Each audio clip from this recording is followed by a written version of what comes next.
Hello everyone, आप सभी आंगनबाड़ी सेविकाओं का, आंगनबाड़ी से जुड़े सभी कर्मचारियों का और सहायिकाओं का इस नए और इन्फॉर्मेटिव वीडियो पर मैं फिर से स्वागत करता हूं। जी हां, बिहार में मैक्सिमम आंगनबाड़ी केंद्र और उससे जुड़ी हुई सेविका सहायिका अपने केंद्र पर जिम्मेवारी पूर्वक ड्यूटी करती है। बच्चों को ला करके वो बच्चों को पढ़ाती है, उनका एक्टिविटी कराती है, मेन्यू के अनुसार पोषाहार बना करके खिलाती है, फिर बच्चों को वापस भेजती है। इसके अलावा अन्य गतिविधियां और कार्यक्रम भी आंगनबाड़ी केंद्र पर सही तरीके से आयोजित होते हैं, क्योंकि आज के समय में कुछ भी बचाना पॉसिबल नहीं है।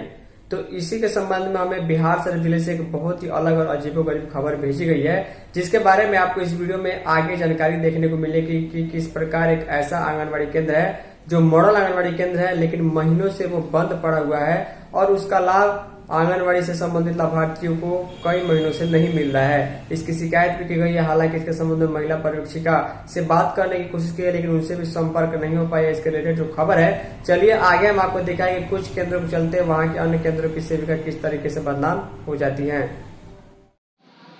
तो ध्यान दीजिएगा, बिहार शरीफ यानी नालंदा जिले से हमें ये खबर सेविकाओं ने भेजी है। लिखा गया है कि बदहाली की स्थिति है कि महीनों से 2 दिन 4 दिन 10 दिन नहीं बल्कि महीनों से बंद पड़े हैं कई केंद्र। CDPO का आवेदन देकर जांच की मांग की गई है। बड़ा शीर्षक है कि शिकायत के बावजूद भी आंगनबाड़ी केंद्रों पर कार्रवाई नहीं हो रही है। अब देखिएगा किस तरीके का मामला है, आखिर आंगनबाड़ी केंद्र बंद क्यों है। लिखा गया है, रोज क्षेत्र के आंगनबाड़ी केंद्रों में भारी अनियमितता सामने आई है। बाल विकास परियोजना के तहत बच्चों के पोषण, शिक्षा और विकास के लिए करोड़ों रुपए खर्च हो रहे हैं। कई योजनाएं भी चलाई जा रही हैं। इसके बावजूद कई केंद्रों की हालत बेहद खराब है। कुछ केंद्र तो ठीक से चल रहे हैं, लेकिन कई केंद्र ऐसे हैं जो महीने से बंद पड़े हैं। स्थानीय लोगों का कहना है कि सेविका और सहायिका पर्यवेक्षिका के सहयोग से मनमानी कर रही हैं। शिकायत करने पर भी कोई असर नहीं होता है, ना तो कॉल उठाया जाता है, न ही अधिकारी जांच के लिए पहुंचते हैं। शिकायत करने वालों का नाम बाल विकास परियोजना कार्यालय से सेविकाओं तक पहुंचा दिया जाता है। इससे साफ है कि भ्रष्टाचार कहां तक फैला है। बताया जाता है कि जांच के दौरान बंद मिले केंद्रों की सेविका और सहायिका से मोटी रकम लेकर रिपोर्ट में केंद्र को चालू दिखा दिया जाता है। इसमें पर्यवेक्षिका की अहम भूमिका होती है। भीकमपुर के वार्ड 2 उत्तरी कोड संख्या 120 जो एक आदर्श आंगनबाड़ी केंद्र, इसकी स्थिति बेहद खराब है।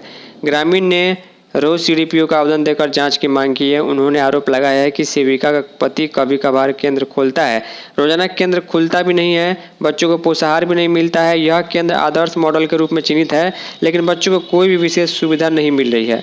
ग्रामीणों ने बताया कि कई बार अधिकारियों को जानकारी दी गई, लेकिन किसी ने ध्यान नहीं दिया।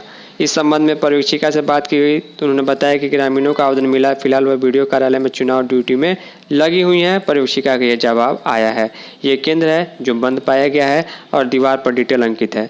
देखिए, कहने का मतलब है कि मान के चलिए, अगर किसी परियोजना में एग्जाम्पल मैं आपको बता रहा हूँ, 1000 आंगनबाड़ी केंद्र चलते हैं, तो उनमें से 990 केंद्र जो है वो अच्छे तरीके से चल रहे हैं, लेकिन जो 1% केंद्र जो है उसमें जो शिकायत पाई जाए, इसके चलते इन अन्य सेविकाओं की भी बदनामी होती है और लोग सीधे कहते हैं कि आंगनबाड़ी केंद्र में जो है लाभ सही तरीके से नहीं मिलता है। तो इसको सुधार करने की जरूरत है। ये खबर हमें बिहार शरीफ से भेजी गई है। उम्मीद करूंगा कि मामला जाँच पड़ताल होगा, उसके बाद जो दोषियों को उस पर कार्रवाई जरूर होगी। इस वीडियो में इतना ही। धन्यवाद।